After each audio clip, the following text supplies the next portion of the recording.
Welcome and thank you for joining us. This is Wellness and Nutrition with Dr. Markovic. In today's video, we're going to be breaking down carbohydrates. So carbohydrates, let's break that down to make it a little bit more simplistic. So carbohydrates simply can be broken down into two major things. We have our starches and we have our sugars.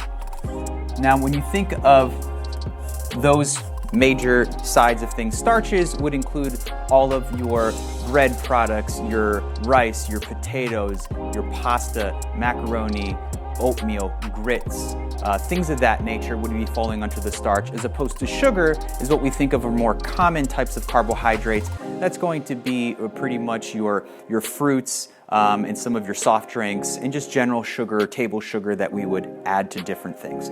Now, the important thing to know about carbohydrates are whatever carbohydrates that you do not use as energy, going back to our original video, that fuel, whatever fuel that you don't use of these carbohydrates, that is actually what's going to be added to your body as weight.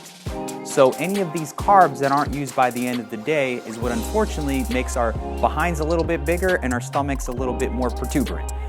And that's not what we want to necessarily see.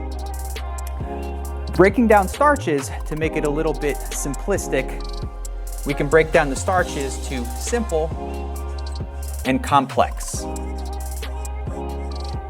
It's the same breakdown that we can also give our sugars.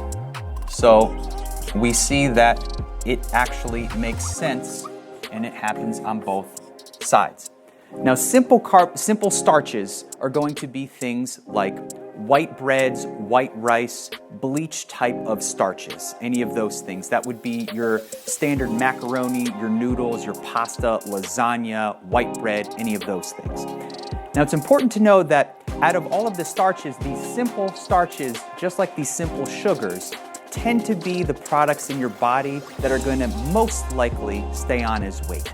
They get broken down the slowest, and they usually do not give you as much bang for your buck in terms of energy, as opposed to the complex sides of things on the starches that are going to be broken down a lot slower and give you more sustainable energy for a longer period of time. Complex starches would be things along the lines of like granola, oats, oatmeal, things of that nature. Now, when I do say oatmeal, a caveat to that is I'm talking about old-fashioned oatmeal that you're making on the stove, not instant oatmeal. Instant oatmeal is added with a lot of these simple sugars that make that oatmeal not so great. Simple sugars would be things like table sugar. So any type of food, and some of our favorite foods that have a lot of that extra sugar that's in them, like our cookies and our chocolate and pretzels, that being my vice, that we know we shouldn't have too much of, but we end up having more than we should. As opposed to our complex sugars and those types of things, that's going to be more so of the fructose products, of things in like honey and things of that nature. That's going to be broken down a little bit slower, so that your body can have more of that sustainable energy. But when it comes to sugars and when it comes to starches, the most important thing to note, since they all are carbohydrates, when you boil it down in your body, they're going to give you a lot of the same outcome. So even if you're eating complex starches like oatmeal or granola and things of those nature, but if you have too much of them and you don't use them as energy, if you're not driving that car and getting rid of that fuel like we talked about, it will be added as weight to your body. So that's why it's very important to not necessarily just think of things as healthy because of the fact that we were told so. Me personally, I know I eat my share of oatmeal because I was taught that way by my grandmother when I was a child, but knowing a little bit better now to know that that's not necessarily the best thing for me sustainably to have all the time.